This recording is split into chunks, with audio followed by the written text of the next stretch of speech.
Did you drop it? You pick it up. You go pick it up. Yeah, hi. Hi guys, and welcome back to the Herd Wave, or welcome if you're new around here. So following on from my last video that I posted, I finally got round to telling the story of what happened to the Red Rainbow Tropheus, why it took so long for me to get their tank sorted out, and basically what happened with them in between Christmas and now. So if you haven't seen that video, check that out and it'll give you all of the backstory on what happened with these guys. These are quite unique. Anybody who is Tanganyikan fans or even Tropheus fans, they are really going to enjoy these fish because they are so different. They are so... Sorry, you can hear my big dog is barking. The little one's just sitting on the couch chewing our bone. She's no bother. Big one is barking, so sorry, that's what you can hear. Yeah, so anyone, as I say that, she drops her bone. Yeah, sorry. So the tank itself is actually 4 foot long, so that is like 48 inches. But it is 2 foot deep, so it is 24 inches. And it is 3 foot high, so that is like 36 inches. So it is good sized tank. So this is a 700 litre tank, or if you do gallons, it is a 180. So I have about 40 Red Rainbow Tropheus in here. Their scientific name would be Tropheus kasanga, just in case you're into the scientific names of them. So we do have different sizes in there. So there is the two groups, obviously, and some of them are a little on the small side. They are all still juvenile, so they haven't fully established all of their adult colours. They are still juveniles. You can see some of them. There is a few in there that are clearly more dominant males. You can start to see their colours coming through. I do plan on doing a species profile on these guys, so don't forget to look out for that. So that should be pretty exciting as well. But yeah, for the meantime, you can just see that they are still juveniles, and you can see that there is just predominantly two, maybe 3 dominant males in there. So pretty exciting, and it'll be fun to watch these guys grow and see how they develop into their adult colours, see what variations I have in there. My male to female ratio, we shall see how this goes. I definitely haven't vented them all, so that isn't something that I'm going to do. I think that they've been through enough without being vented, so I will just naturally see which ones is male and which ones is female. As they get older, I might have to vent them just to see that I've got my ratios correct, because some of the more submissive males will take on the more female colours, but I probably will be able to tell by their characteristics and their behaviours which ones is female and which ones is actually just a more submissive male. I should be able to tell that as they start to get older anyway, but for definite clarifications I might have to vent them as they get older, just to make sure I do have the right ratios in there. Not that there would be much problem, because the way it's scaped and the way it's set out, which I'll go through that with you as well, how I've done that. You do have lots of places where they can hide, they can get away from each other. So with this particular species of Tropheus, it is really good that you can integrate newer fish into their group. They are not like Mazawar Tropheus, where anything external going in is not going to work. They are really adaptable to fish coming into their group, whether it be from an external source or whether it be from internal. If they are breeding, they are really good for this. So this was another reason why I didn't want the Mazawar Tropheus to be in a tank that size, because I knew it would be very hard to get a large amount of them. They would need to breed, which if I didn't have the correct ratio of male to female, it might be a little bit difficult. So given that these ones, I can just add more in if needs be. I can have a lovely large group of these in however which way I want to do it, to be honest. So that was another reason why I decided to go with the Red Rainbow Tropheus in the tank inside rather than the Mazawar. I suppose everything happens for a reason. when I sat down and thought about it a little bit more, that was when I came to the conclusion that perhaps that maybe it is a better idea, because I do love them as wild trophies, don't get me wrong, but they are a little bit difficult. They are a little bit difficult when it comes to integration with other fish. So I think if they didn't have such different dietary requirements, it would bring a real contrast to the frontosa tank, but it's not something that I'm willing to compromise on the nutrition just for aesthetic reasons, but I am still looking for something to go in with the frontosas. That tank's always developing. That tank's always, I'm always adding more stuff to that. I actually just rescaped it. Rescaped that tank, which is looking pretty good. I'm actually pleased with that.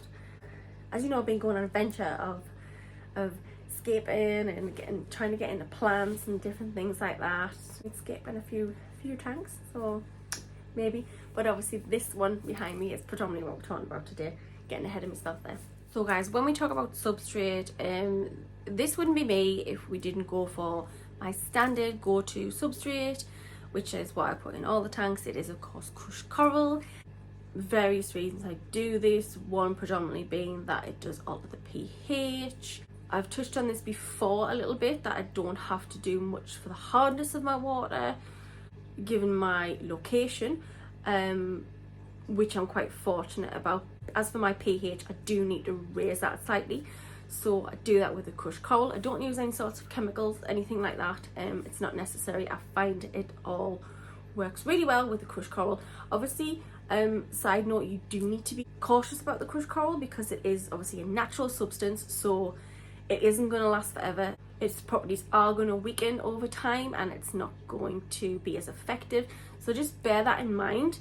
But clearly it does last longer than any of the pH ups that you put in, any of the chemicals that you do put in your tank to alter your pH. It does last longer than that, and I just prefer it. It's just a personal thing that I prefer to do with my tanks. I prefer to have the crushed coral.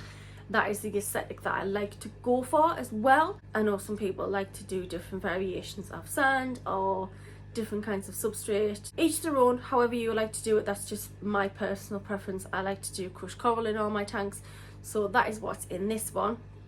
So decoration wise, there is a couple of plants in there and I am hoping to add some more live plants wise.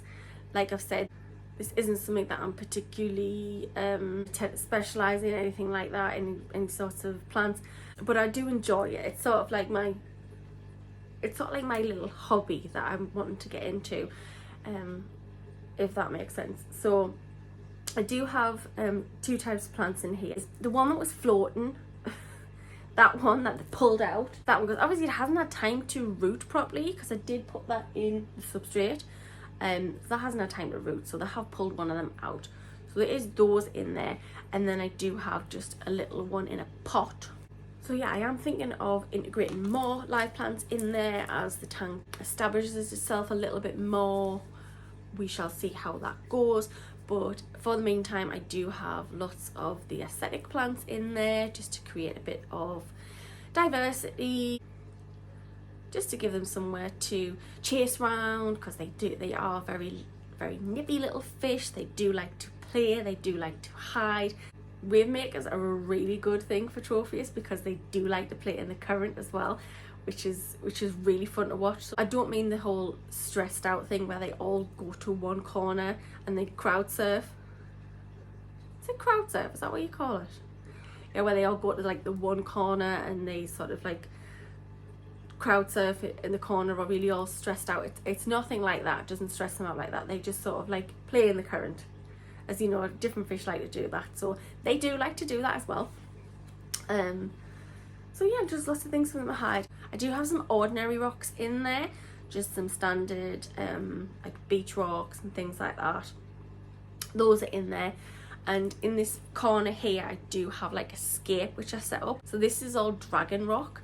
It's something that I've never put in my tanks before, but it was actually Jimmy who introduced me to this. He said he had some, and it isn't something that you traditionally would put in a Tropheus tank, because it isn't really, if you were going for a naturalistic, true to life how the Tropheus would be if you're trying to replicate their exact environment, both water chemistry and aesthetically. It isn't something that you would put in a Tropheus tank, but I just wanted to do something a little bit different because these fish deserve it. Not only because of what they've been through to get to this point, but because they are such amazing little fish. They are so fun to watch. They are so relaxing. It's so nice just to sit and enjoy them and see the wonder of how their little world is. It's absolutely amazing. In general, they are beautiful fish, and I can't wait for them to start colouring up. I can't wait to watch these guys grow. So I wanted to do something really special for them, and this dragon rock, so basically dragon rock is wood, but it is like fossilized wood, so it does have this sort of, I'm trying to explain the best I can, like the outer shell of it, it won't set off any tannins or anything like that, so it does aesthetically look like it would be wood, but it is not. Well, I suppose technically it is wood. Where am I going with this? Basically, it's not wood. We're going to say it's not wood. It is wood, but it is fossilized wood, so it has that outer harder shell in there, so it doesn't set off any sort of tannins, anything like that. It won't lower your pH.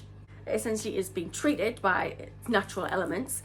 So yeah, it looks like it. It's so much lighter than rock as well, which is another thing when you're doing large escapes on tanks that you have to be really careful of, is the weights as well, because rocks can be really heavy, as well as when you're trying to stack them on top of one another. You do have to get your placement right of them so that you don't have any danger of a little avalanche happening, or them falling and causing injury to your fish or damaging your tank in any way, which we've done really well, I think. I wanted that build up, I wanted the build up of it, I wanted like that slope to it, but I didn't want it to be too heavy on the tank as well. A little bit paranoid about now, which I suppose it's only natural that I'm going to be a little bit apprehensive when it comes to stacking rocks in my tank due to what had happened, even though it had absolutely nothing to do with that. I suppose it's just always in the back of your mind. You think, I suppose you can start to overthink on your placements of things, and you can start to overthink on all of the weights and the measurements and everything that goes into the tank, and measuring the water volumes and things like that. You can start to really overthink it.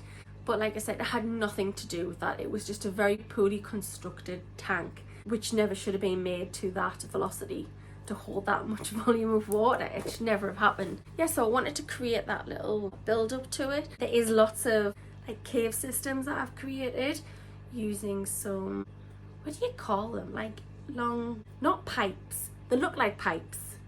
They look a bit like Plec breeding pipes, but they're a lot larger in scale.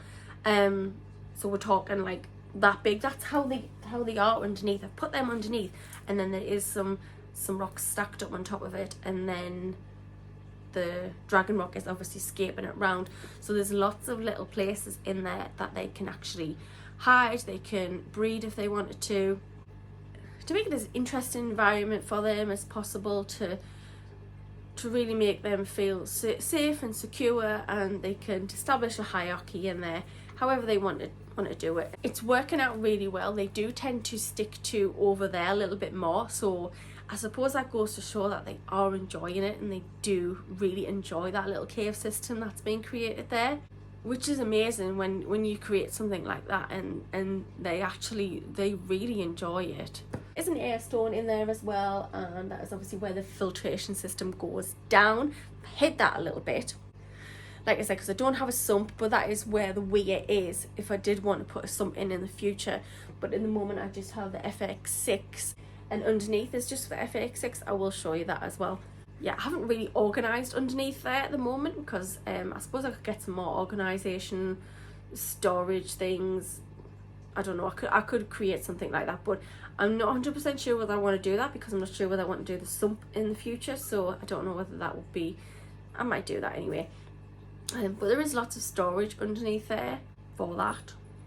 But at the minute there's just the FX6, and that's just their food really. A couple of cleaning supplies. Nothing fancy, just standard underneath there.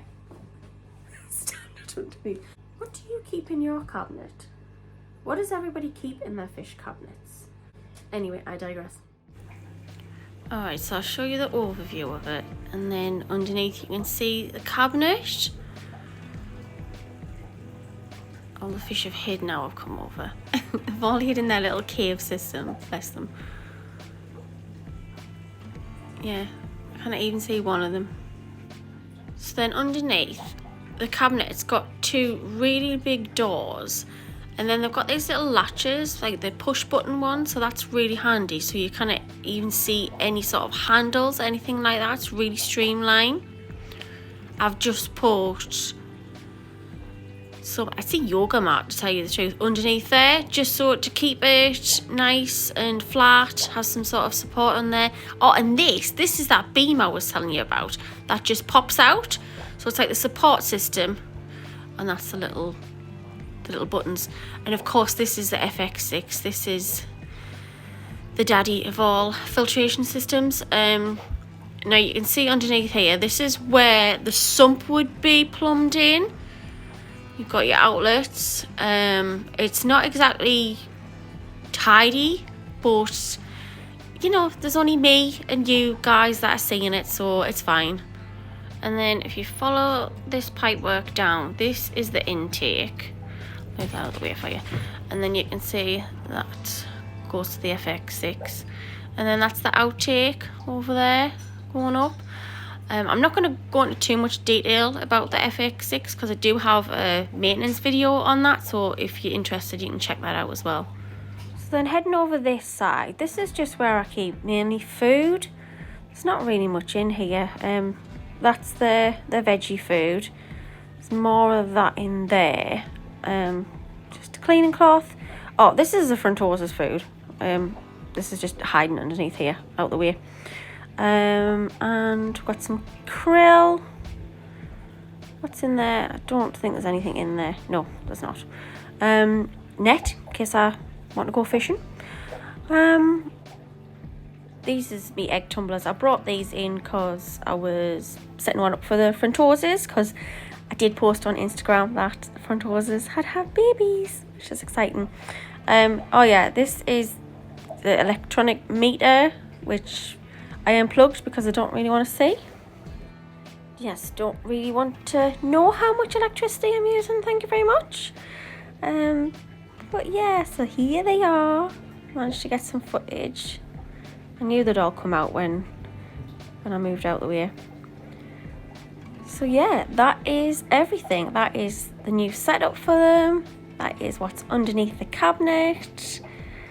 And I hope you enjoyed this. So as always, don't forget to subscribe if you're not already. Hit that like button. That would be a really big help. So with all that being said, don't forget to like, thumbs up, all that jazz, and I will catch you on my next one. Bye.